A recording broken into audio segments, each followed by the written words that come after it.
Muy buenas tardes, muchas gracias a todos por acompañarnos a la cuarta y última sesión del ciclo Hojas de Otoño, que como ya les conté en alguna otra ocasión, pues surgió de la necesidad y del deseo de seguir colaborando con la Universidad de Maryland y su Departamento de Español y Portugués y el Instituto Cultural Mexicano para mantenernos presentes incluso en medio de esta situación que ya no es tan extraña porque llevamos muchos meses viviéndola. Y todo esto para rehusarme a decir nueva normalidad, pero ni modo. Hoy nuestra invitada de lujo y el gran broche de oro con el que cerramos el ciclo es la escritora mexicana Margot Glantz, a la que creo que no haría ni falta presentar, pero me voy a tomar el atrevimiento de contarles algunas cosas sobre ella. Escritora, ensayista y crítica literaria y académica. Obtuvo la maestría en Letras Modernas de la Universidad Nacional Autónoma de México y el doctorado en Letras en la Sorbona de París. Desde 1994 es profesora emérita de la Facultad de Filosofía y Letras de la UNAM y miembro activo de la Academia Mexicana de la Lengua. En su obra de creación destacan Las genealogías, que fue Premio Magda Donato en 1982, Síndrome de naufragios, Premio Javier Villarrutia, El rastro, finalista del Premio Herralde y Premio Sor Juana Inés de la Cruz en 2003, o las más recientes Yo también me acuerdo, Simple perversión oral y Por breve herida. En el ámbito de la difusión cultural tuvo varios cargos, directora del Instituto Cultural Mexicano-Israelí, el Centro de las Lenguas Extranjeras de la UNAM y de Literatura en el Instituto Nacional de Bellas Artes, entre muchos otros. De 1986 a 1988 fue ministro de Asuntos Culturales de la Embajada de México en Inglaterra y eso me hace sentirme más cercana a ella, gracias a nuestras labores conjuntas. Ha obtenido un gran número de premios literarios y distinciones durante su trayectoria de escritora y docente, entre ellos el Premio Nacional de Artes y Ciencias, Premio de Literatura en Lenguas Romances 2010 de la Feria Internacional del Libro de Guadalajara, el Premio Nacional Malinali 2010, la Medalla de Oro Bellas Artes, otorgada en 2010, Premio al Mérito Cultural Carlos Monsiváis en 2012, otorgado por el Gobierno del Distrito Federal, la presea Sor Juana Inés de la Cruz en 2018 y el Premio Nuevo León Alfonso Reyes en 2019, otorgado por el Gobierno de Nuevo León en reconocimiento a su trayectoria. Eida, por favor, danos la bienvenida para comenzar esta charla. Gracias, Ix. Buenas tardes, yo soy Eida Meredith, directora del Departamento de Español y Portugués de la Universidad de Maryland, y estamos aquí esta vez para cerrar espléndidamente nuestro ciclo de conversaciones a la distancia, Hojas de Otoño, que tenemos el placer de realizar en colaboración con el Instituto Cultural Mexicano aquí en Washington, D.C.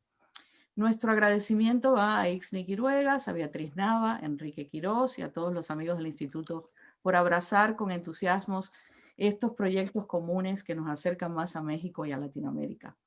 Gracias también a nuestros colegas que servirán de interlocutores, moderadores e intérpretes, y a los asistentes que nos acompañan hoy, y sobre todo a la asistencia técnica de Janelle Brennan, que está por ahí atrás y hace que todo funcione. Hoy recibimos a una gran amiga, Margot Glantz, quien nos debe una visita presencial y esperamos cobrársela muy pronto, pero nos conformamos con la visita virtual de esta tarde otoñal que ella seguro iluminará con su genio y su sentido del humor. Bienvenida, Margot, a esta que siempre es tu casa. Muchas gracias, muy amable. Les agradezco mucho la invitación. Gracias. Es un gusto entonces presentarles a los interlocutores de hoy, que son parte de nuestro departamento y también de una universidad vecina con la que nos unen lazos académicos y personales, que es American University. Es que empiezo con mi colega Sandy Saipes.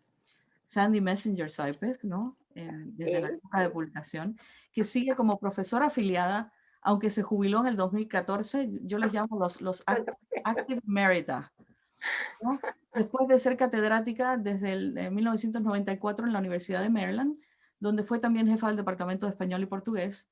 Su interés en la literatura latinoamericana fue estimulado en las clases del gran académico mexicano Don Luis Leal, en la Universidad de Illinois, donde ella se doctoró. Es considerada mexicanista por sus muchos artículos y libros enfocados en la cultura y literatura mexicana. Es autora de estudios sobre Sor Juana Inés de la Cruz, Javier Villarrutia, Emilio Carballido, Rosario Castellanos, Elena Garro, Octavio Paz, entre otros. Fue coeditora de la sección sobre el drama latinoamericano para el Handbook of Latin American Studies por muchos años. Después de haber estado en México, patrocinada por una beca del NEH, en 1989 terminó La Malinche in Mexican Literature From History to Myths de la Universidad de Texas, ¿no? Press, que salió en 1991 por primera vez, y considerado un texto clave, ¿no?, importante sobre esta figura cultural.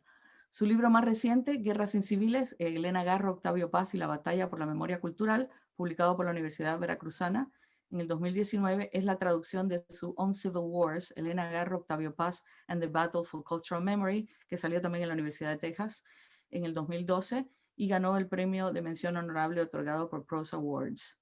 Más recientemente, en el 2014, se ha venido un poco al Caribe y ha publicado en Lexington Press una antología coeditada, Reimagining the Caribbean, Conversations between the Creole, French and Spanish Caribbean. La segunda interlocutora de hoy, se las presento, también es nuestra Nuria Vilanova, ¿no?, que la consideramos nuestra también. Está en American, pero está aquí, que ha dedicado su investigación a la literatura de los estudios culturales latinoamericanos, en particular a la región andina y la frontera entre México y Estados Unidos. Sus intereses principales abarcan el impacto de la migración en la producción cultural y las narrativas de la violencia y la pobreza. Ha trabajado principalmente con textos literarios y cine. Después de obtener su doctorado en la Universidad de Liverpool, en el Reino Unido, en 1993, Vilanova vivió y trabajó en diversos países de América Latina durante más de 15 años. También ha sido profesora en Europa y es autora de los libros The Impact of Social Change upon Peruvian Literature, 1970-1990, Edwin Mellon, de 1998, and Border Text, Writing Fiction from Northern Mexico, San Diego University Press, 2007, y de muchos artículos y capítulos dedicados a sus áreas de especialización.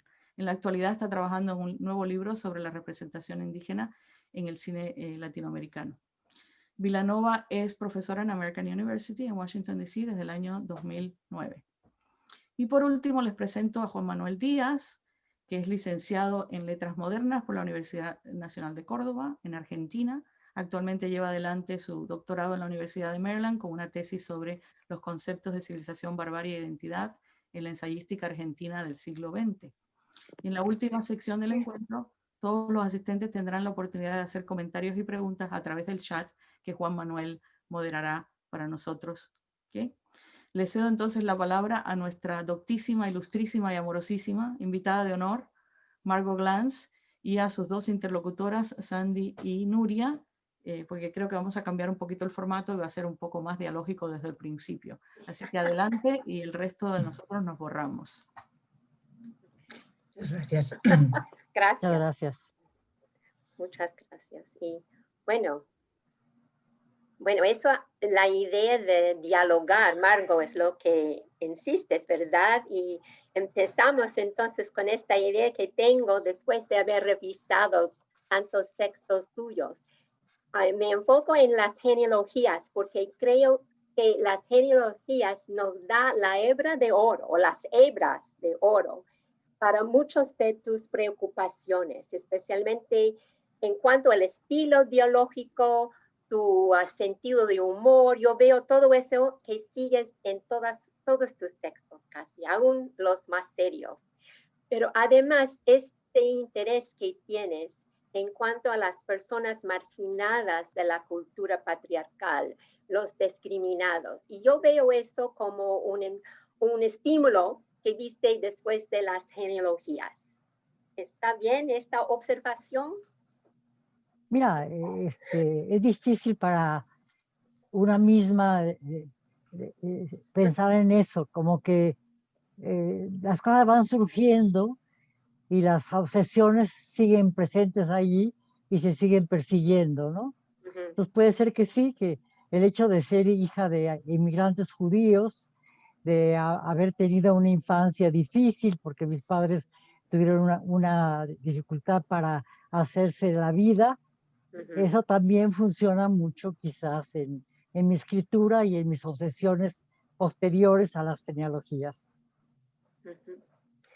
Sí, ¿Otra pregunta? Nuria o... Sí, yo quería comentar precisamente porque ayer cuando Sandra me escribió y me dijo vamos a preparar un poquito, la verdad es que solamente estábamos pensando cómo haríamos, pensando que te haríamos preguntas, pero ha cambiado un poquito el formato y es muy interesante porque ella me habló de las genealogías y yo le dije, bueno, precisamente eso es lo que yo también iba a abordar. Entonces, yo creo que hay y es bien interesante, no lo habíamos comentado antes.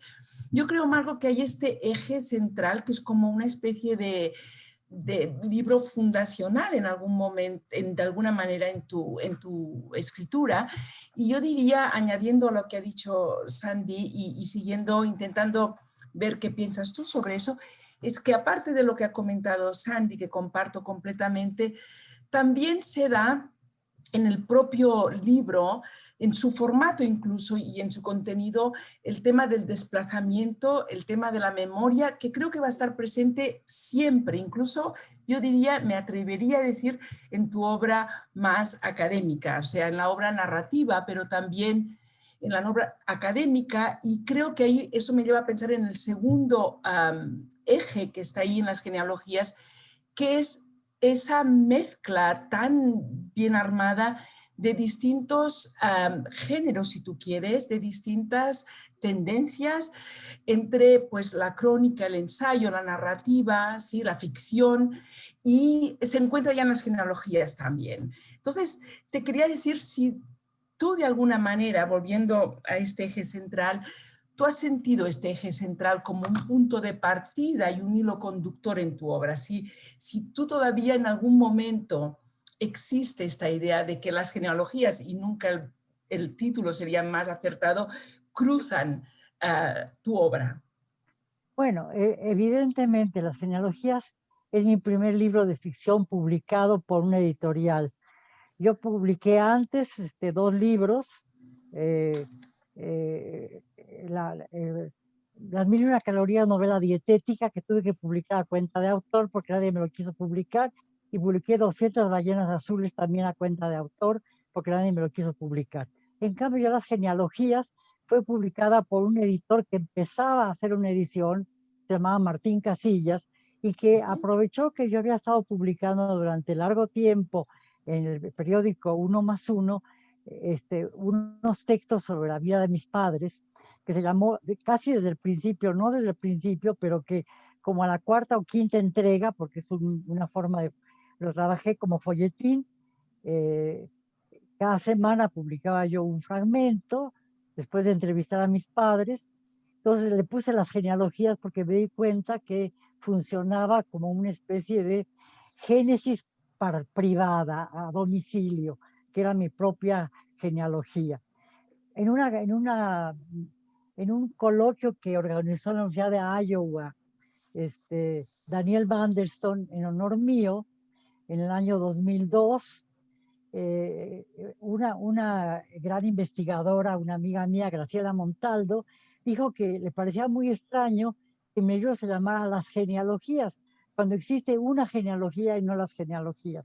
Para mí es realmente muy importante porque sienta las bases de un tipo de escritura que no había querido yo publicar antes porque no sabía yo muy bien cómo escribirlo. Yo publiqué las genealogías cuando tenía yo 51 años. Mi primer libro de ficción fue a los 47, es decir, que durante mucho tiempo fui académica y ensayista, pero no ficcionalista, o si le podemos llamar así, y las genealogías sientan las bases de una escritura que, aunque en cada uno de mis textos de ficción adquiere otra estructura, porque he tratado de que las estructuras sean distintas, mantiene ciertas formas de escritura que son constantes y irreversible, diría yo. La fragmentación, el sentido del humor, la memoria, la intención dialógica, la emigración misma, ¿no? La relación con otras culturas, la doble identidad o la triple identidad de una persona que nació en México, pero de padres extranjeros que hablaban otra lengua, que cocinaban de manera diferente, que recordaban las estepas de su patria y que les parecía extraño que México tuviera tantas montañas, que a mi papá le parecía que no había nieve, todo ese tipo de cosas que las fui mamando desde muy niña, van a aflorar a los 48, 49, 50, 51 años en que aparecieron las genealogías. Un libro muy importante para mí, cuando yo publiqué las genealogías en 1981, a finales de 81, mi padre ya estaba muy enfermo y en enero de 82 murió. Entonces, digamos, pude lograr hacer que la vida de mi padre, de alguna manera, estuviese plasmada en este libro de una manera muy entrañable, cuando ya mi padre estaba muy enfarto, estuvo embolias y acabó pues muy enfermo. Y cuando yo publiqué las genealogías, que él asistió a la presentación, él ya estaba muy, muy mal. Me acuerdo que lloraba mucho en la presentación porque ya estaba, pues era senil, ¿no? Entonces, digamos, en muchos sentidos es un libro fundacional para mí, tanto como escritura ficcional, como escritura personal, autobiográfica, emotiva, entrañable, visceral. Sí, gracias. Me parece, ¿no? Que también dices en la en genealogías, ¿no? Que siempre estabas rodeada de libros. Y creo que lo que he notado también en tus ensayos académicos en particular, que siempre estás rodeada también de libros en cuanto a las citas, cómo ya rescatas los archivos. Y eso me hace pensar especialmente en lo que leímos también, la mano, ¿no? Sobre la Malinche, ¿no? En esa idea de la Malinche, yo tengo así el libro aquí, ¿no? Que salió de lo que es en realidad, creo, el primer simposio dedicado a la Malinche en México.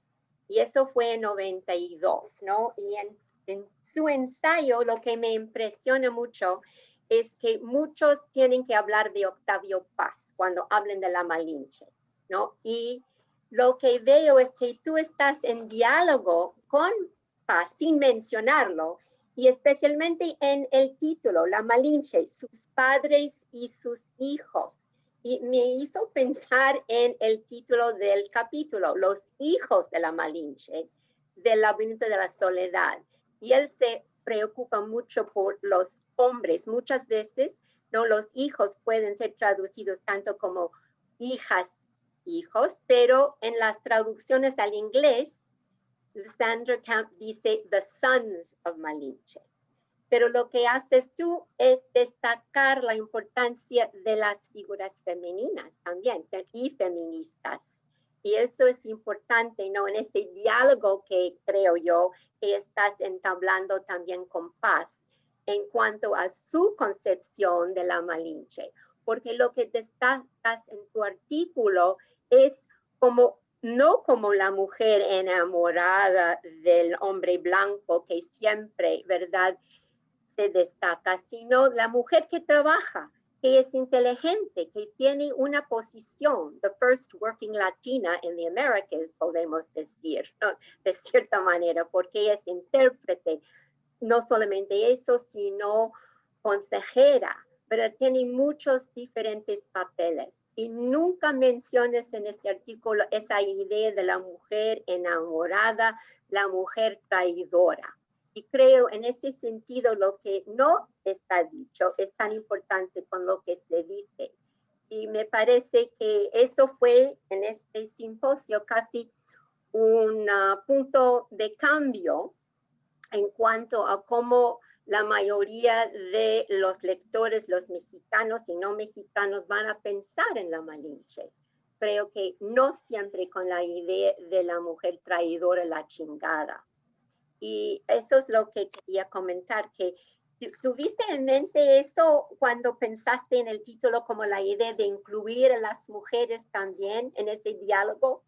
Bueno, en realidad ese trabajo sobre la Malinche empezó en un simposio que se organizó en Eichstätt por el doctor Kohut en el 89, en donde yo presenté la cátedra magistral sobre las hijas de la Malinche. Ahí trabajaba yo a Octavio Paz, hablando del laberinto de la soledad, de la chingada, etcétera, pero fundamentalmente decía, todos somos hijos de la Malinche. Yo dije que no tenía hijas la Malinche, tuvo una hija, María Jaramillo, pero digamos, lo que yo hice fue hacer un análisis sobre 3 escritoras mexicanas que yo sentía que tenían complejo de Malinche, que son Elena Garro, Rosario sí. Castellanos y Elena Poniatowska. Trabajé La culpa es de los tlaxcaltecas, de Elena Garro, que me parece importantísima, además está muy mencionada en relación con Octavio Paz, La culpa de los tlaxcaltecas, ¿no? Y luego está la Flor de Lis de Elena Poniatowska y también Balún Canán de Rosario Castellanos. Entonces ahí trabajaba yo como las 3 mujeres se sentían culpables porque en última instancia las 3 habían sido educadas por no la madre biológica, sino la madre, la sirvienta, la criada, la cocinera. Es decir, para Elena Garro es muy importante la figura lo vemos perfectamente en La Mañana de Colores, es importantísimo en La Semana de Colores la presencia de los criados, del jardinero, de la cocinera, de la lavandera, etcétera, etcétera. Es importantísimo en su educación, mucho más que la de los padres, que son como ausentes, padres completamente autistas casi, y ya está en relación fundamentalmente con la servidumbre. Eso es muy importante. En Elena Poniatowska es obvio absolutamente, tanto que ella se ha dedicado a trabajar, a decir, se dice, a darle voz a los que no la han tenido. En fin, a mí me parece un poco exagerada esa observación, pero me parece importante. Luego también está Rosario Castellanos, en Balún Canán tiene una nana que es tan importante para ella y al mismo tiempo tan desconocida para ella, porque es lo más importante que vive en su infancia, porque sus padres prefieren al hijo varón que muere y que sienten que lástima que ella no se murió siendo la hija mujer, ¿no? Entonces, y ella, sin embargo, a pesar de que la sirvienta, la nana, es la más importante para ella, cuando la nana se despide de la familia o la despiden de la familia, cuando ella sale a la calle y busca a la nana, no la conoce porque todas las indígenas son iguales. Entonces me pareció muy importante plantear esa culpa en ciertas escritoras mexicanas, 2 de origen pues extranjero, porque Elena Garro, el padre era extranjero, era español, los padres de Elena Poniatowska, aunque su madre mexicana, pero viviendo muchísimo tiempo en Francia, y el padre un príncipe polaco, y Rosario Castellanos de padres mexicanos, pero educada en un contexto muy particular, en una ciudad como, o se olvidó cómo se llama, bueno, que San Cristóbal de las Casas, que es una ciudad completamente mestiza y sin embargo lo indígena está muy separado de lo criollo. Entonces había siempre una discriminación muy fuerte contra lo indígena, entonces era muy importante. Cuando en 1992 vino el encuentro entre 2 mundos o la conquista, o lo que ustedes quieran, a mí se me ocurrió, porque yo había trabajado muchísimo las crónicas de la conquista, hacer un simposio sobre la Malinche. Conversamos sobre ello con Sandy, que había hecho trabajos muy importantes sobre la Malinche, anteriores a los míos. Yo había hecho un trabajo, creo que muy profundo, sobre las crónicas de la conquista, pero sobre todo en un aspecto de las crónicas que es poco tratado, el problema del lenguaje mismo, de las crónicas como literatura, en donde trabajo el análisis de textos de una manera muy puntual. Y en ese análisis de textos y de varias otras crónicas, Cortés, Bernal Díaz, obviamente, El Conquistador Anónimo, Alba Xixóchitl, López de Gómara, en fin, varios conquistadores, varios cronistas que trabajé muy profundamente, Las Casas, Fernández de Oviedo, etcétera. Me puse a analizar fundamentalmente el lenguaje con que las cosas estaban dichas. Y al hacer eso, encontré que la Malinche era un personaje esencial, un personaje que se había trabajado de muchas maneras, pero no de una manera sustancial partiendo del lenguaje mismo. Y como dice Bernal, poner la lengua en la mano, cosa que también yo había hecho al escribir un libro anterior de ensayos que se llama La lengua en la mano, que lo intitulé así por Bernal Díaz del Castillo, que constantemente decía, antes de poner más la lengua en lo que estoy diciendo, pondré mi mano, porque él está siempre poniendo el cuerpo entero de Bernal Díaz está impreso en la crónica de la verdadera historia de la Nueva España. Entonces, la verdadera de la historia de la Nueva España, la Malinche es un personaje, sobre todo en la primera parte, en el camino hacia la conquista de Tenochtitlán, la Malinche es extraordinariamente fundamental. Y yo me puse a trabajar de acuerdo con lo que cada palabra de Bernal me ilustraba sobre la figura de la Malinche. Entonces, en ese sentido, pues no estaba la chingada todavía.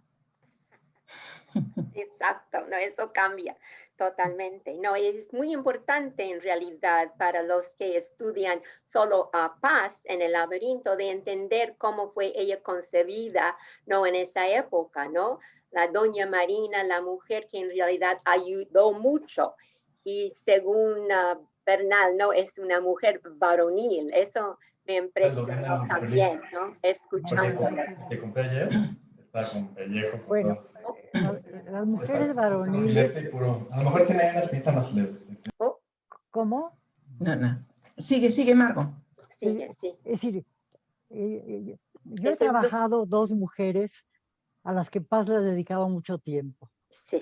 Y cuando me pidieron en la Catedral de Ayacucho en 1988, hiciera yo la antología y el prólogo a las obras de Sor Juana, mucha gente me dijo, Margo, ¿cómo te vas a atrever a escribir sobre Sor Juana si está la figura de que yo le digo Huitzilopochtli, porque se tragaba a todo el mundo, como en un cacique terrible, como yo, una pobre mexicana, hija de judíos, nacida en la Merced, iba a poder enfrentarse a un personaje de la envergadura y de la importancia del ídolo nacional que era Octavio Paz?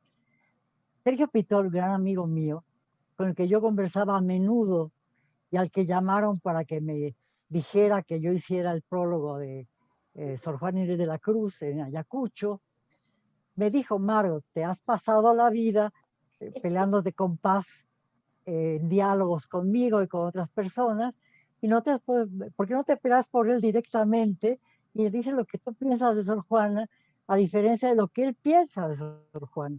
Yo le dije, mira, escribir sobre Sor Juana, aunque yo soy profesora de literatura mexicana, conozco a Sor Juana por tanto, obviamente, porque qué persona que se dedica a la literatura mexicana no conoce a Sor Juana, sin embargo no la conozco bien.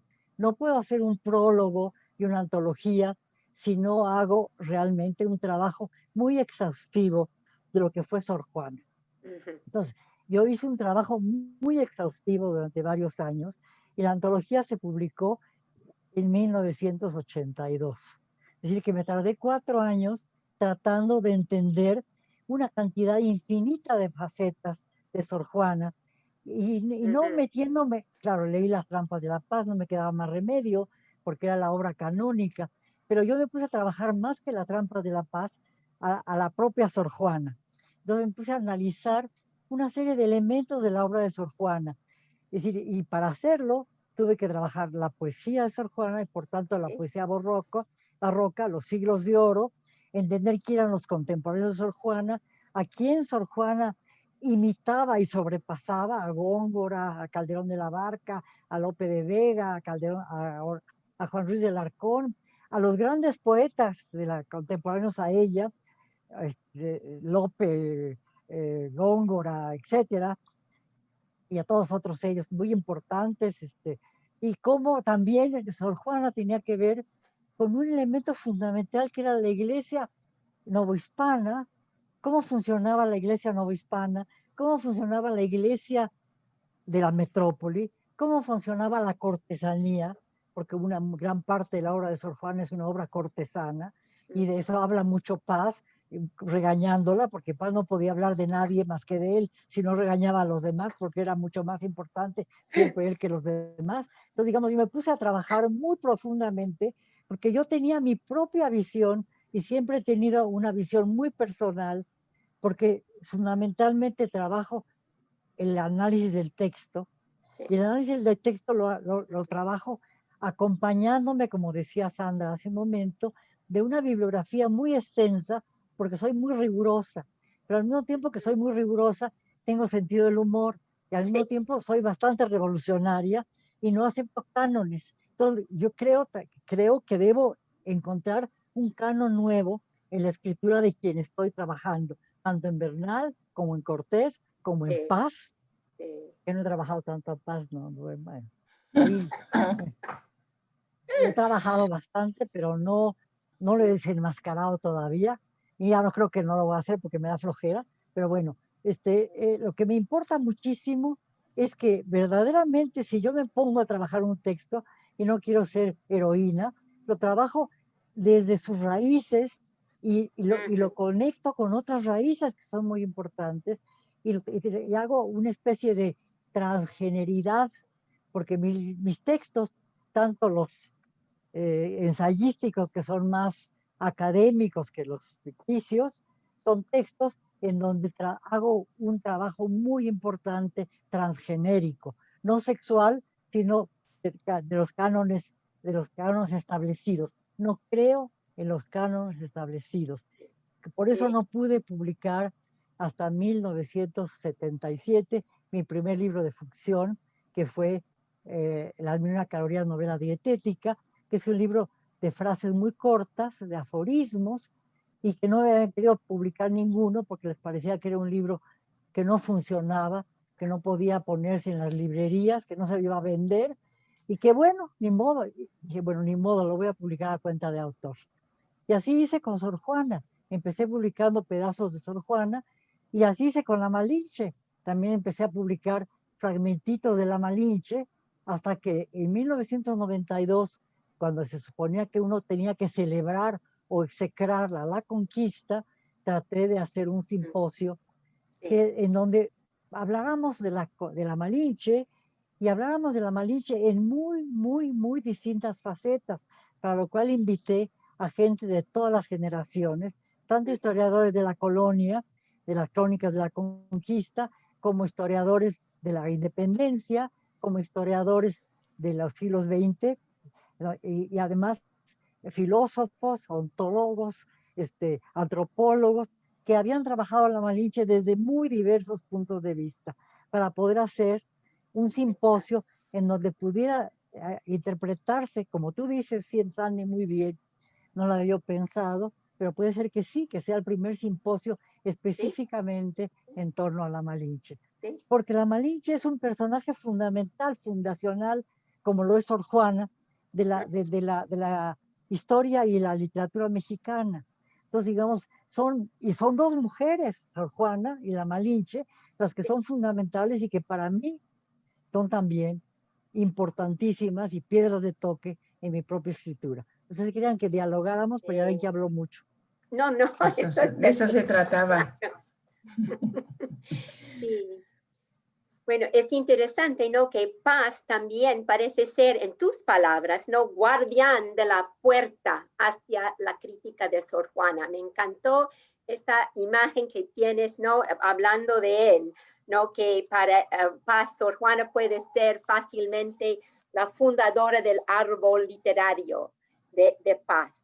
Y lo que veo que tú haces, y espero que muchas otras mujeres siguiendo tus pasos, es que abriste la puerta a pensar en la Malinche, abriste la puerta para todas, para pensar de otra manera de Sor Juana. Y creo que eso es importante, ¿no? Como ha sido, de cierta manera, la madre también de tantas otras escritoras y mujeres académicas. Y siempre te agradezco esa parte, ¿no? Bueno, también en las genealogías abrí la puerta, porque muchas mujeres escribieron contemporáneas, bueno, más jóvenes, que trabajaron, que fueron judías también o no judías, que también exploraron sus genealogías. A mí me precedió, y eso lo digo con gran orgullo, Esther Seligson. que la morada interior Sí. hizo un libro sobre su familia, maravilloso. Yo fui muy amiga de Esther, una mujer extraordinaria, maravillosa, que escribió cosas muy, muy importantes que hay que reivindicar. La han trabajado mucho, pero creo que es una mujer a la que hay que trabajar mucho más. Una gran escritora, una gran pensadora, una mujer muy ejemplar, muy abridora de caminos en México también, y que a mí me ayudó muchísimo.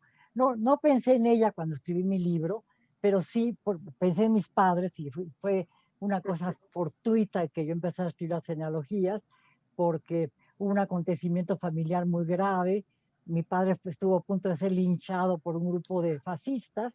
Todo eso me permitió acompañar a mi madre al cementerio, porque acababan de matar a un primo mío de un balazo en la cabeza, y mi madre recordó aquella época trágica de 1939 en que mi padre estuvo a punto de ser linchado. Entonces yo empecé a escribir las genealogías recordando ese acontecimiento que para mi infancia fue verdaderamente enormemente importante, sobre todo que empezaba el nazismo. Bueno, ya el nazismo había empezado, pero empezaba la guerra mundial en el 39, empezaban los campos de concentración sin que lo supiéramos, empezaba el exterminio, empezaba esa época terrible que a mí me tocó vivir en Ucrania, en Rusia, en Alemania, en Austria, en todos los países. Iban a ser llevadas a campos de concentración, y siempre me quedó a mí esa culpa de ser judía, de no haber muerto en un campo de concentración, cosa que es horrible pensarlo, pero que siempre fue muy importante. Y en ese sentido también me siento malinche, porque la culpa de la malinche la han asumido muchas otras mujeres aparte de mí. Yo en relación con el Holocausto, otras mujeres en relación con su propia identidad, como dije hace tiempo, Elena Garro, Elena Poniatowska,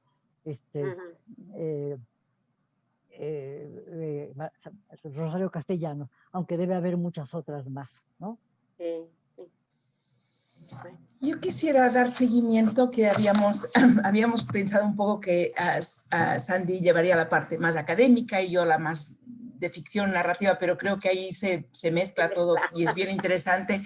Y yo quisiera retomar algo que tú has dicho cuando Sandy muy amablemente hablaba de diálogo. Yo pensaba, sí, un diálogo, pero un diálogo muy rupturista. Y tú luego mencionaste la palabra revolucionaria hablando de tu escritura y hablando de esta ruptura, que creo que es lo que realmente has hecho en toda tu escritura, tanto la escritura académica como la narrativa.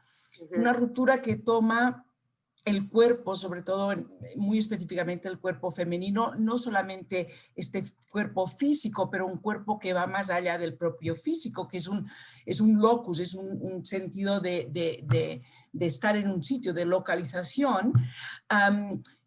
Yo creo, y me gustaría saber qué piensas, que este cuerpo como territorio, que es un territorio académico, también es un territorio ficticio, es un territorio narrativo, recorre tu obra. Y ahí me gustaría en algún momento, si no ahora, más tarde, bueno, en el diálogo, que nos hablaras de Nora García, ese personaje tan especial que es ficticio, comparado con Sor Juana, pero sin embargo es alguien también que está ahí permanentemente, incluso en tus últimas obras, ¿no? He visto que ahí reaparece otra vez. No sé por dónde quieres tomar este comentario, pero eso sería. Bueno, yo publiqué un libro de cuentos en Beatriz Viterbo, en Argentina, que tenía los cuentos sueltos. Y cuando me pidieron que hiciera yo un libro de cuentos para esta editorial, que me parece muy importante porque hicieron cosas, dos académicas argentinas decidieron hacer, Sandra Contreras y ahorita olvidé el nombre, me acuerdo de ella, que es importantísima, Adriana, bueno, ahorita me acuerdo. Me dijeron que hiciera yo un libro de cuentos, y yo tenía varios cuentos sueltos, y yo decidí que esos cuentos tendrían que tener una hilación. Y para que tuvieran una hilación y que funcionaran al mismo tiempo como escritura de ficción corta, de short story, que fueran al mismo tiempo en parte una novela, porque tuvieran un hilo conductor, decidí inventar un personaje.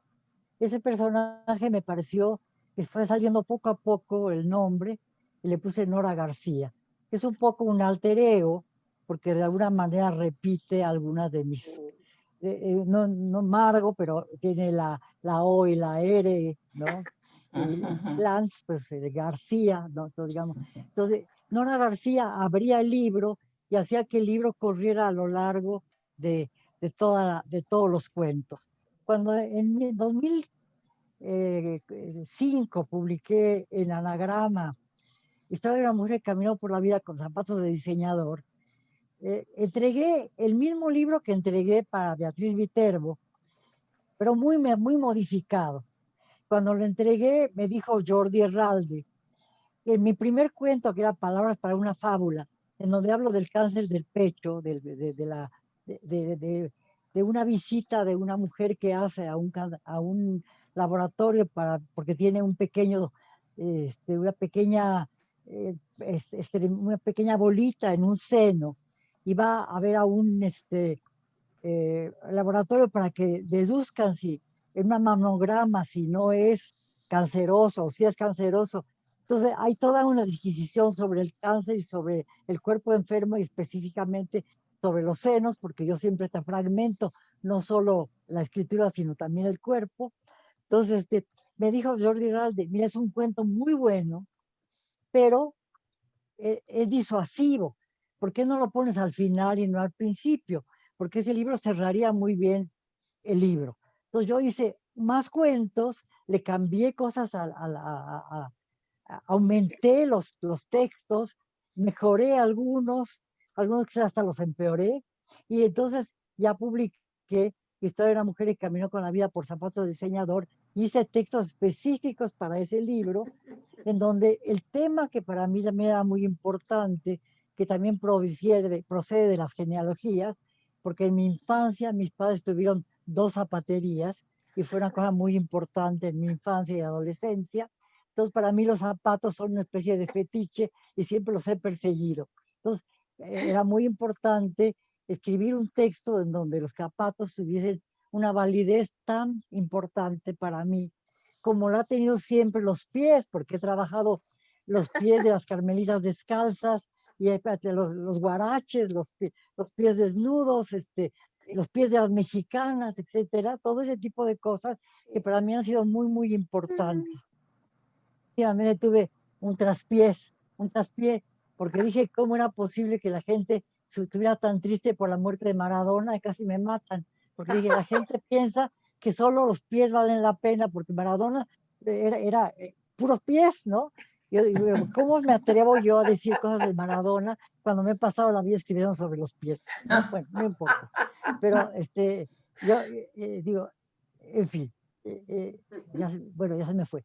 Entonces, digamos, esa Nora García surgió justamente para poderle darle un hilo conductor a una narrativa que aparentemente no tiene hilo conductor, porque no funciona de acuerdo con los cánones tradicionales de short story. Por ejemplo, cuando yo publiqué las genealogías en inglés, no quisieron poner las genealogías, sino The Family Tree. Y el editor me dijo, Margo, ¿dónde crees que podemos colocar tu libro cuando se vaya a librerías? ¿Cómo lo podemos catalogar? Biografía, novela, historia, crónica. Digo, ustedes deciden. A mí me tienen sin escribo yo, ¿no? Si le parece bien, bien. Por eso es miserable, porque me hizo firmar un documento que durante toda mi vida, aunque me muera yo, va a seguir siendo él el editor de mis obras. Desgraciado. Bueno, no importa.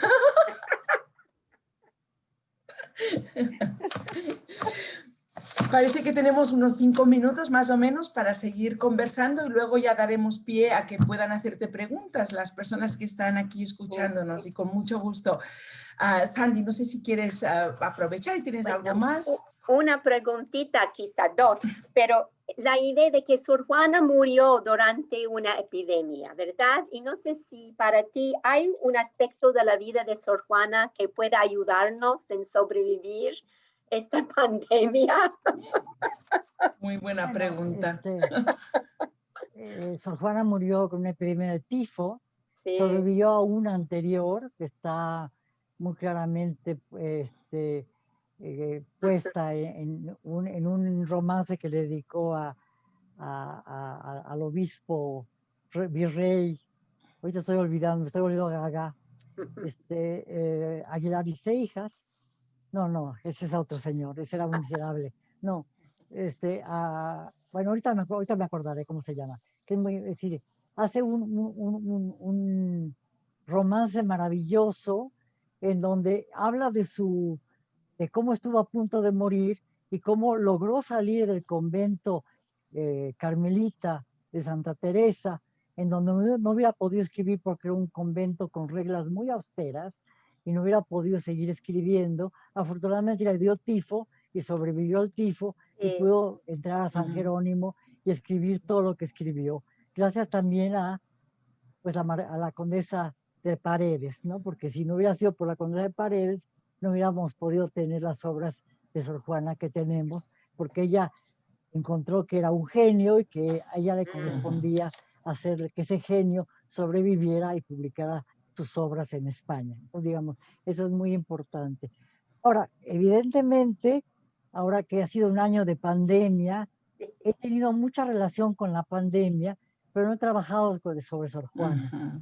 He trabajado sobre Defoe, el año de la peste, trabajé sobre Robinson Crusoe, porque Robinson Crusoe estuvo en encierro durante un tiempo, más de 28 años, porque estuvo en una isla desierta, porque era el único habitante de esa isla desierta. Entonces, digamos, es una forma de encierro. Además, él no solo estaba en la naturaleza plana maravillosa, y sin embargo hizo fortalezas y se fue encerrando, ¿no? Entonces, él mismo se fortificó y se metió en una fortaleza. Entonces, trabajé ese problema en unas conferencias que sostuvimos con Mario Velatín, en donde hablamos de Defoe, de Casanova, que estuvo en la cárcel en cautiverio durante año y medio, que es muy importante, como nosotros estamos en cautiverio, que no podemos salir, o La Casa de las Bellas Durmientes de Kawabata, un escritor japonés que me fascina y que habla de una casa cerrada en donde varias niñas, jovencitas de 15, 16 años, son narcotizadas para que viejos que ya no tienen sexualidad porque ya no tienen erección puedan sentirse jóvenes al contacto de muchachas jóvenes dormidas a las que no pueden penetrar, pero sí pueden tocar, ¿no? Entonces, digamos, me pareció maravilloso como tema. Y luego estuvimos viendo también Salón de Belleza de Mario Velatín, que también es una novela sobre la peste, en este caso sobre el SIDA. Pero sobre Sor Juana no trabajé. Bueno, ya tienes algo que hacer, sí. Margo. No, ya lo trabajé. Ya sobre Sor Juana ya no quiero trabajar. Margo, yo te iba a preguntar sobre planes de futuro que estás escribiendo, que estás haciendo, pero hay bastantes preguntas que parece que están llegando. Sí. Entonces, creo que habrá oportunidad de que incorpores esta, pero vamos, creo, Eida, ¿estás de acuerdo? Vamos a dejar paso a las preguntas, ¿verdad? Por favor, que se manifieste Juan Manuel, que es el que nos va a dar las preguntas, y te apunta Laura de María, que se llama Adriana Stuti, la editora de Beatriz Viterbo. Adelante, Juan. Bueno, acá estamos, un gusto escucharte, Margo, y voy a leerte algunas de las preguntas que nos está haciendo el público. La primera, que por lo que veo está más relacionado con la historia personal tuya, dice, Margo, usted nos habló de sus padres con amor, nostalgia y objetividad. Me gustaría saber si ellos vieron su éxito como escritora o de otras actividades suyas. Muchas gracias por su maravillosa presentación, Regina Eagle. Bueno, mi padre murió al mes de haber publicado yo las genealogías, ¿no? A los 2 meses. Pero estuvo presente en la elaboración de las genealogías porque sin él no hubiera podido escribir las genealogías. Yo cada semana hacía entrevistas a mis padres para que ellos recordaran su infancia y que yo supiera cuál había sido el mundo que mis padres habían vivido antes de emigrar a México, porque como lo he dicho miles de veces, mis padres eran fundamentales para mí, como son para todos los padres, ya sea negativa o positivamente, pero no sabía yo cuál era, cómo habían sido antes de llegar a México, cómo habían vivido de niños, cómo habían evolucionado, qué memorias tenían de sus padres, que yo no conocí, solo conocí a mi abuela paterna, en fin, qué pasaba, ¿no? Y él vio todas las publicaciones que yo hice porque publicaba semanalmente en el periódico 1+1 durante 2 años, así que mi padre estuvo presente en eso.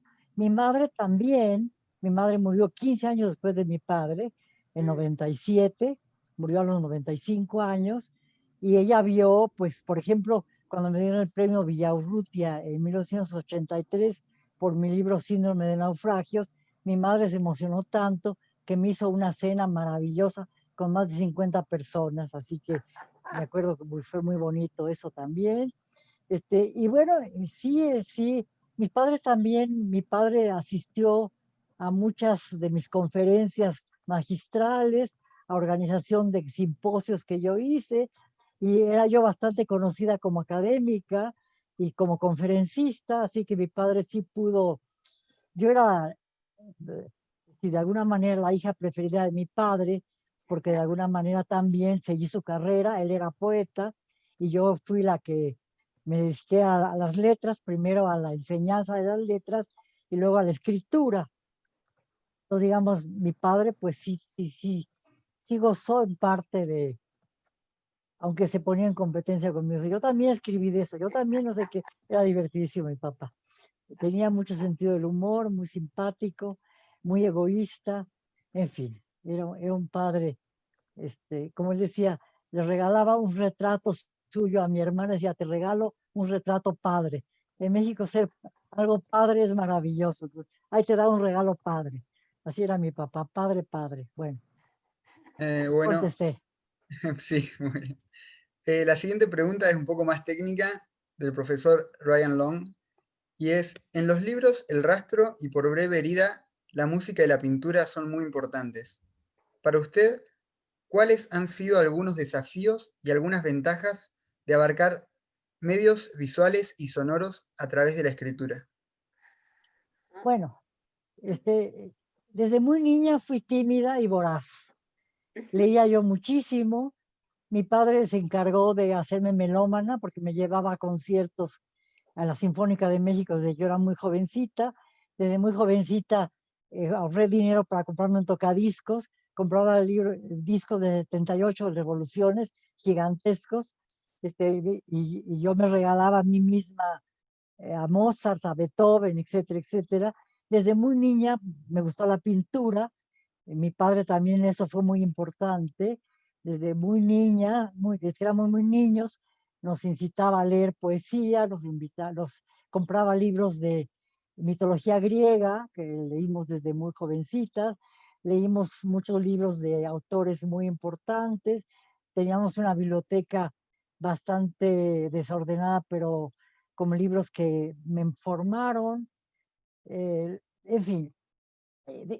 Y para mí siempre la cultura en general, tanto la cultura popular como la alta cultura, digamos, fueron fundamentales. Y nunca he dejado de participar en todos esos contextos. En mis numerosísimos años como periodista, más de 30, y en mis trabajos en la radio, que también estuve como 30 años colaborando muchas veces semanalmente, hablaba yo pues de literatura muchas veces, obviamente, porque es mi campo, pero también muchas veces de pintura y de música y de muchas manifestaciones culturales. En mis ensayos para los periódicos, que luego he tomado para muchos de mis libros, hacía yo muchas reseñas de visitas a museos, y en Por breve herida, que es un libro que a mí me interesa muchísimo, que es sobre los dientes, tomé como elemento fundamental a un pintor para quien los dientes fueron fundamentales también, que es Francis Bacon.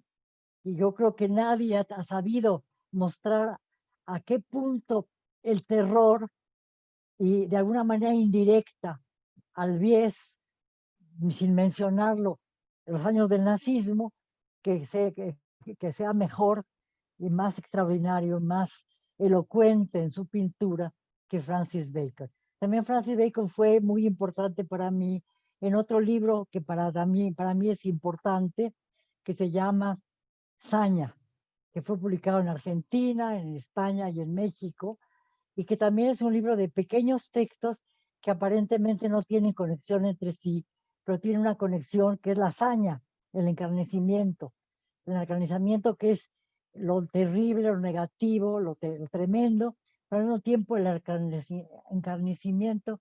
encarnizamiento que se necesita para poder hacer algo y llevarlo a cabo, tanto en pintura como en música como en escritura. Entonces, para mí son vasos comunicantes. En Saña está, por ejemplo, muy presente, aparte de muchos otros, el compositor del siglo XVIII, Scarlatti, que me parece también que ha sido siempre muy interesante para mí, al que escucho constantemente, y que fue un personaje muy particular, tanto por el tipo de música que escribió, como por la vida que llevó, y que a mí me ha interesado doblemente por su arte y por su vida, y que lo utilicé mucho para Saña, así como otro gran escritor, el poeta Rimbaud, y muchos otros personajes que van a aparecer de manera esporádica, pero al tiempo a lo largo de toda la escritura, en Saña, por ejemplo, y que luego aparecerán también en otros de mis libros. Por ejemplo, yo también me acuerdo, o en el último libro que publiqué, bueno, el último libro que publiqué fue el año pasado, que se llama El texto encuentra un cuerpo,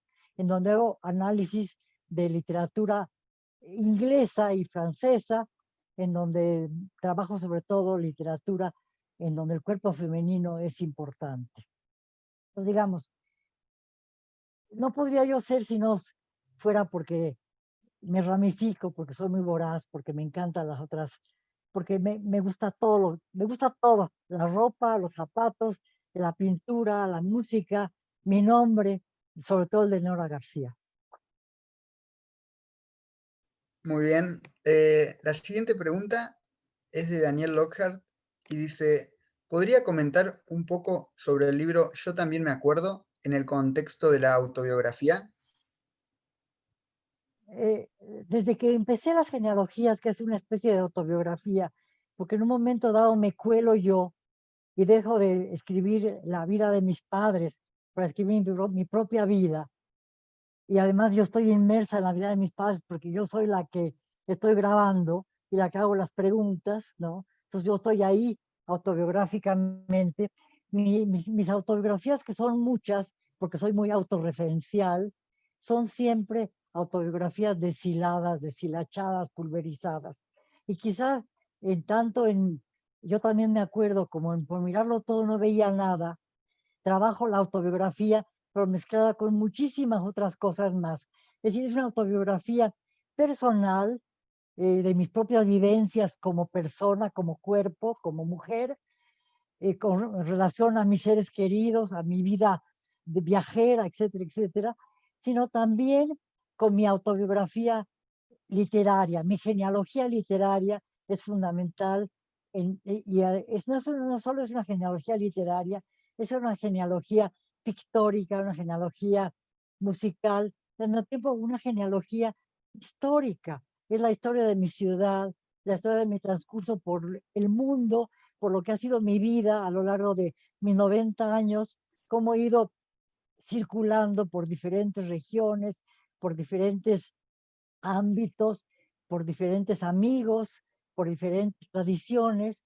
Yo soy una persona afortunada en el sentido de que tengo amigos en Argentina, en Alemania, en España, en Italia, en Estados Unidos, como ustedes, en América del Sur, en toda América del Sur, en Colombia, en Argentina, que eso era muy importante para mí, que yo viajaba constantemente y volví a encontrar la amistad de amigos a los que no veía en meses, pero con los cuales me seguía yo viendo tanto al principio por la escritura, por las cartas, luego por el email, luego por el WhatsApp, y luego por el teléfono. Por ejemplo, hace muy poquito, hace como menos de 2 semanas, en un Zoom me reuní con Tamara Kamenzain de Argentina, que es una gran poeta, y con Paloma Vidal, una muchacha joven que me tradujo apariciones al portugués y que ahora está traduciendo otro libro mío,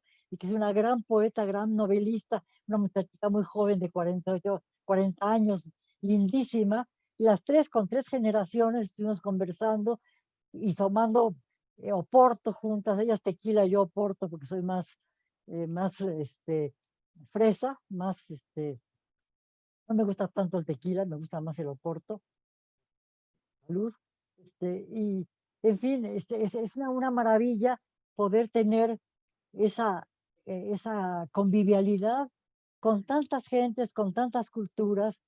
Eso, en ese sentido, me siento privilegiada, y lo único que siento ahora en la pandemia es que las tengo que ver por Zoom y no por persona. No puedo abrazar a Nuria, no puedo abrazar a Aida, no puedo abrazar a Sandy, no puedo saludar a Juan, que sé que es argentino por la forma de hablar y por el copete.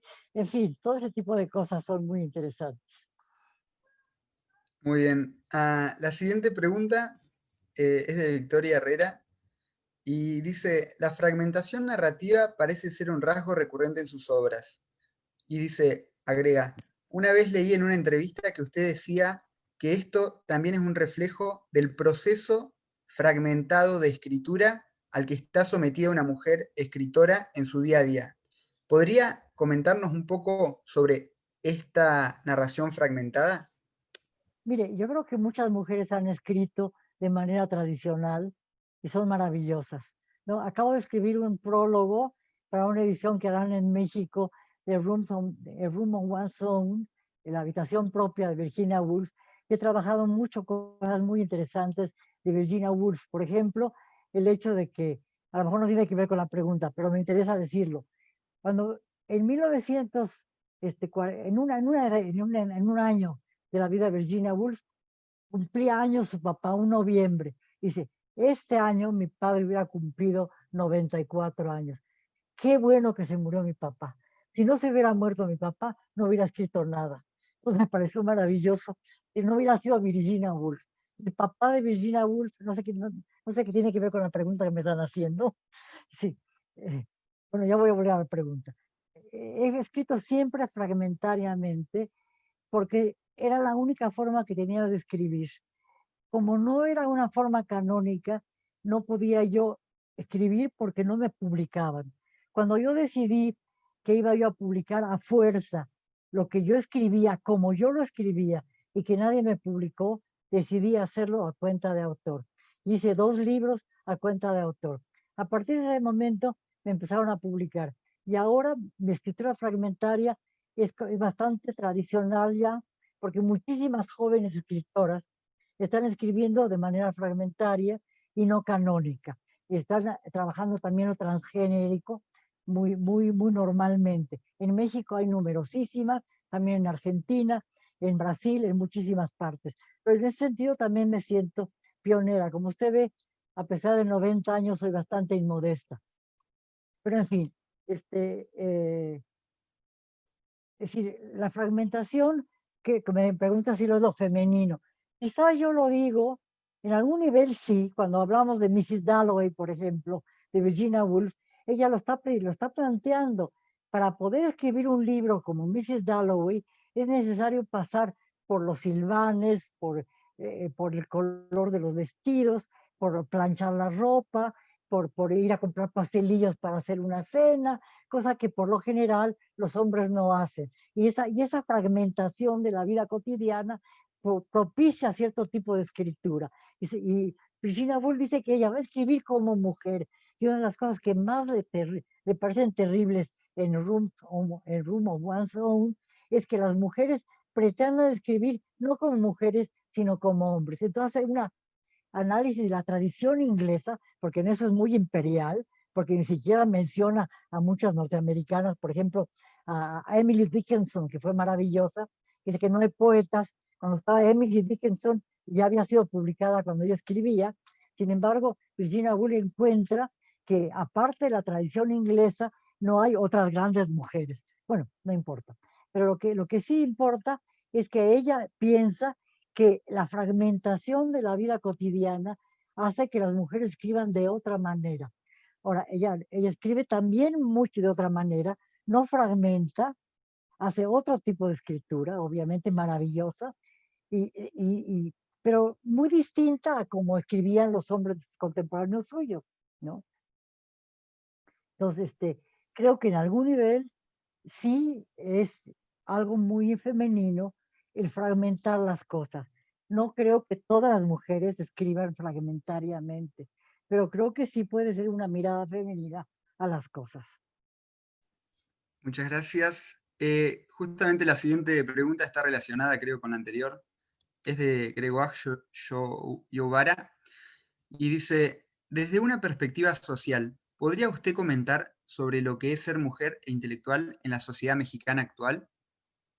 Ay, no me diga, no me hagan esas preguntas, me chocan, perdónenme, pero ¿qué significa? Digo, ahora, cuando yo empecé a escribir, éramos menos mujeres, escribíamos menos, nos publicaban menos, ¿no? No había mujeres en la Academia de la Lengua, no había mujeres en el Colegio Nacional, sigue habiendo muy pocas mujeres en el Colegio Nacional, es una especie de club de Toby, sigue habiendo pocas científicas. Ahora, cuando yo entré a la Facultad de Filosofía y Letras, no podía usar pantalones, eran puros hombres casi los maestros, las mujeres que daban clases eran como periféricas, daban clases de letras inglesas, que en ese momento era considerado como algo no muy importante. Las letras mexicanas, las letras inglesas, las letras españolas, la historia del arte, la historia de la cultura, el teatro, todo eso era de hombres. Entonces yo era de las pocas mujeres, cuando estaba yo en mesas de exámenes profesionales, yo era la única mujer. Y hay quien decía, Margot Glantz, aparte de que es bastante inteligente, se viste muy bien, ¿no? Entonces era el juicio que tenían sobre mí. Y cuando empecé a ir a la facultad con pantalones, decían que qué me creía yo, y si creía yo que era George Sand, porque usaba yo pantalones. Entonces, digamos, era una época en donde era más difícil ser académico, era más difícil ser escritora que ahora. Ahora todas son académicas, todas son escritoras, cada vez hay más mujeres escritoras. Ahora, por ejemplo, se acaba de hacer una feria en Oaxaca maravillosa, la editorial Armadía, y la organizaron puras mujeres, y fue realmente una feria femenina, aunque también hubo algunos intrusos masculinos, ¿no? Que fueron también importantes, ¿no? Pero ahora las mujeres les estamos ganando.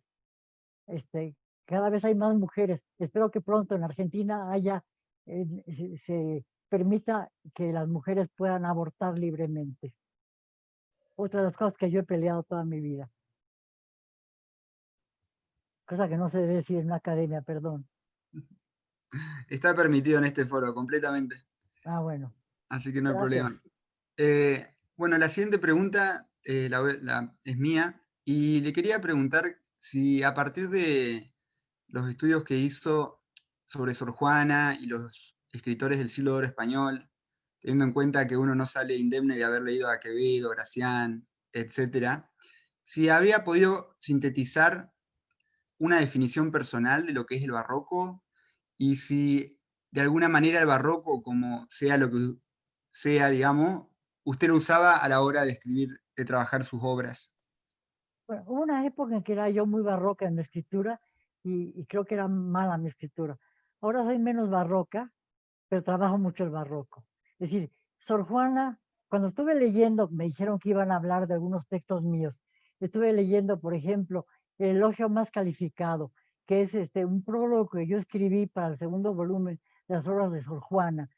Un prólogo que nunca se había trabajado muy bien, porque es un prólogo en donde 100 páginas de sacerdotes y de algunos poetas tratan de liberar a Sor Juana del estigma de que era una escritora transgresora que había cometido errores muy graves dentro de la liturgia cristiana y que era una mujer que podían perseguir, y a la que ella, por ejemplo, decía no quiero ruidos con la Inquisición, y que de alguna manera había suscitado los ruidos de la Inquisición, y para evitar que esos ruidos funcionaran, el segundo volumen de sus obras, publicado a cuenta de la Marquesa de la Laguna, está prorrogado por muchísimos carmelitas, calificadores del Santo Oficio, jesuitas, del clero secular, del clero regular, de mercedarios, etcétera,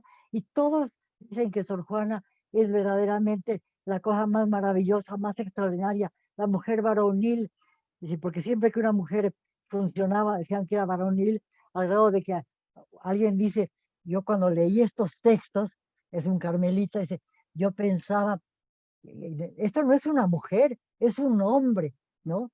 Y más varonil todavía que muchos hombres. Y hubo un escritor que le mandó a Sor Juana unos barros, que eran unas cosas que podía poner en la cara para que le saliera bello en la cara, porque era tan varonil que cómo podía tener la cara sin vello, ¿no? Entonces, digamos, para poder ser una gran mujer, tenía que ser un hombre o parecerse a los hombres. Entonces, digamos, en esos prólogos hay una especie de exaltación, un planteamiento hiperbólico de cómo es posible que una mujer pudiese haber escrito lo que escribió Sor Juana. Y también yo me maravillaba mucho porque de alguna manera mi escritura concordaba con la de los frailes. Trataba yo de ser tan hiperbólica como los frailes, hablando de la hipérbole que ellos utilizaban. Es decir, que en algún momento uno se contagia por la escritura barroca.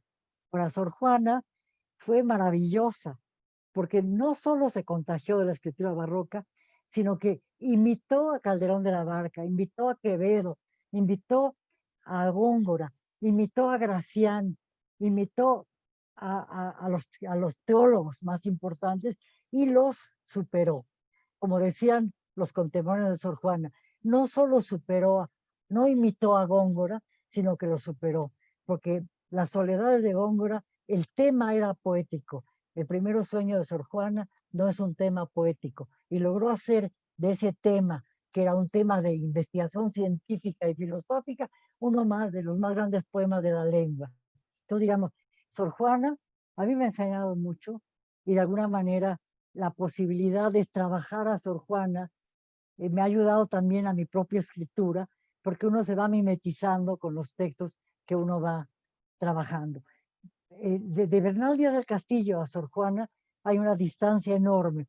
Sor Juana es una escritura barroca, extraordinariamente barroca, complicadísima, hiperbólica, y sin embargo de una belleza extrema. Y Bernal Díaz es de una gran sencillez y de una belleza extrema, de una capacidad de comunicación verdaderamente increíble. Pocos cronistas tienen esa capacidad. Y yo comparo a Sor Juana con Bernal Díaz, y ambos son completamente, están en las antípodas del tipo de escritura. Y creo que ambos, de alguna manera, van siendo parte, ya que me están preguntando de mi propia escritura, parte de mi digestión literaria. Uno se conecta y se contagia de otras escrituras, que acaban siendo unas escrituras que acaban siendo a la larga la propia escritura. Y ya no se distingue entre lo que uno escribe y aquello que ha sido fundamental en la vida de la propia escritura. Otro gran escritor para mí, y que siempre escribí enormemente, y que leí muchísimo y trabajé mucho sobre él, es Borges. Otro escritor que para mí fue importantísimo es Arlt. Otro escritor que para mí fue fundamental es Barthes. Otro escritor fundamental es Celan. Otro escritor es Kafka. En mis libros, Kafka, Celan, Barthes, Borges, aparecen siempre fragmentariamente como parte de mi genealogía y de mi autobiografía deshilachada, fragmentada, pulverizada, ¿no? Todo eso es fundamental para un escritor. Un escritor no es un escritor de generación espontánea, es un escritor que se ha formado de una tradición. A mí me encanta formar parte de una tradición. Cuando me preguntaban de Yo también me acuerdo, que no contesté, yo formo parte de una tradición maravillosa, que es la de Perec. Perec es otro de los escritores al que siempre recurro, al que siempre vuelvo a leer. Y Perec escribió, siguiendo lo que había escrito por su parte Joe Brenner en I Remember, un libro que se llama Je me souviens, y me pidieron que escribiera algunos textos sobre esa modalidad muy particular que empieza con una anáfora, me acuerdo. Entonces yo escribí un texto muy largo que se llama Yo también me acuerdo, en donde trabajo a la manera, insertándome en la tradición de Perec y de Brenner, mis recuerdos. Y hago un libro completamente diferente al de Perec y al de Brenner, porque cada quien tiene sus propios recuerdos y sus propias genealogías. Los libros son idénticos en la medida en que ambos usan de la anáfora, me acuerdo, ¿no? Entonces, en ese sentido, son libros que parten de una constricción, como que es la receta clásica de los libros de Perec, una constricción que permita edificar sobre la construcción, la libertad sobre la construcción, que eso me parece una de las formas más bellas de la escritura. Muchas gracias por la respuesta. Y la doctora Aida Meredith quiere saber qué piensa de la serie de Sor Juana. ¿De las televisivas? Supongo que sí. Sí, es que Horrendas. Me parece, me he peleado con la gente, por ejemplo, inventan una cantidad de... Yo no pienso que las series televisivas obviamente tienen que tener mucho de ficción, pero la forma en que manejan la ficción han sido, aún una película muy importante, argentina, ahorita se me olvidó cómo se llama, bueno, ahorita me voy a acordar, bueno, no importa. Yo la peor de todas que se hizo en la Argentina, tomando en cuenta al cacique Octavio Paz, también me parece bastante falsa, porque abunda en cierto tipo de historias y de anécdotas que son de una morbosidad muy particular. No se preocupan por Sor Juana como vida y como obra, ¿no? Sino en si Sor Juana fue o no la amante, por lo menos mental, de la condesa de Paredes, si estaba o no estaba enamorada de la condesa de Paredes. Obviamente la condesa de Paredes fue su musa, obviamente en el romance dedicado a la condesa de Paredes hay una descripción corporal absolutamente perfecta hasta del sexo de la marquesa, lo cual hace pensar en que probablemente Sor Juana estuviera enamorada de la marquesa, pero a mí qué me importa, lo que me importa en realidad es que es una gran poetisa y que en ese gran romance ha logrado decir cosas maravillosas de los dedos, de los pies, de las mejillas, del vientre, del sexo, del cabello de la marquesa, con imágenes de una belleza extraordinaria, casi ninguna superada. Eso me interesa más que saber si fue lesbiana mentalmente o si alguna vez le tocó el brazo a la marquesa de Pérez. Y en las series sobre la marquesa sobre Sor Juana, lo que les importa es si eran novias o no eran novias, si se tocaban en el locutorio, si la marquesa entraba a la celda de Sor Juana, ahí no me importa realmente todo. Bueno, y hay una pregunta que en realidad quedó en el aire desde cuando estábamos charlando antes. Y bueno, la profesora Vilanova, que quería saber más si nos puede contar sobre su proyecto actual, de lo que está trabajando, tanto ficción o investigación. Bueno, la pandemia me ha neutralizado. He trabajado mucho, he dado muchas conferencias, estoy sumificada a un grado verdaderamente insoportable. Digo que la vida se ha vuelto sumisa, porque realmente es eso.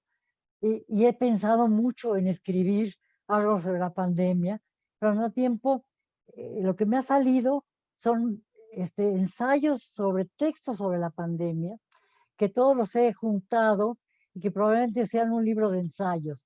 Y también he tenido bueno, estoy escribiendo muchos tweets sobre la pandemia y había pensado también quizá hacer un libro en homenaje a Nicanor Parra, que se llamará Tweet Mínimos. Entonces estoy viendo si junto mis tweets mínimos y hago una publicación en 2021, si ya se puede salir de mi casa y ya me puedo sentir libre, viajar, ponerme mi ropa, mis aretes, mis zapatos, ver a mi familia, abrazar a mis amigos, y probablemente en ese momento ya podré escribir mejor. Porque ahorita lo único que estoy haciendo es saludándolos en el Zoom y escribiendo cositas. Todos los días hago un Twitter, hago varios Twitters, hago también esa cosa horrible que es el Facebook. En fin, trato de sobrevivir, me deprimo, pero eso no les importa a ustedes, eso les importa a los del Facebook, y ustedes no son del Facebook. Ya, mal chiste. Ok, bueno, yo creo que con esta última pregunta sobre estos proyectos actuales y el momento en que estamos, creo que le vamos a dar final a esta serie, a este evento de hoy, agradeciendo enormemente a Margo su presencia, que siempre es reveladora, ¿no? Y Ix, te toca a ti despedirnos. Le doy las gracias a Margo y a mis colegas que estuvieron aquí, a todos ustedes que asistieron. Espero que hayan disfrutado tanto como nosotros. Ix. Muchas gracias. Me sumo a los agradecimientos de Eida, Margot Glantz, por supuesto, a quien esperamos poder tener en el instituto en Washington cuanto antes, a nuestros amigos académicos de la Universidad de Maryland y a todos ustedes que nos acompañaron, y con la esperanza de que este ciclo, que es hijo de esta situación extraña, se pueda convertir en una cosa permanente en la que podamos seguir trabajando juntos, idealmente hacerlo presencial, con su salida virtual para que nos vean en otras latitudes, y agradecerles a todos los que nos acompañaron a lo largo de 4 sesiones, estos últimos 4 meses del año, y para invitarlos a que sigan en contacto con nosotros para pensar e idear más cosas con las que podamos trabajar en el año 2021. Muchas gracias a todos. Antes de terminar, que agradezco muchísimo la invitación de Eida, de la Universidad de Maryland, del Instituto Mexicano de Cultura, a Sandy Saipes y a Nuria Villanueva, mis queridas amigas, que me hayan interlocutado, a Juan Manuel Díaz por haber sido el moderador, a usted que está con los signos, ¿no? Y a todos los que nos están escuchando, muchísimas gracias. Y hasta la próxima en que nos podamos abrazar, si es que sobrevivo a la pandemia y al año 2020. Hasta Así luego. será. Gracias. Así será. Muchas gracias a todos. Que tengan felices fiestas. Nos vemos el año que viene. Hasta luego.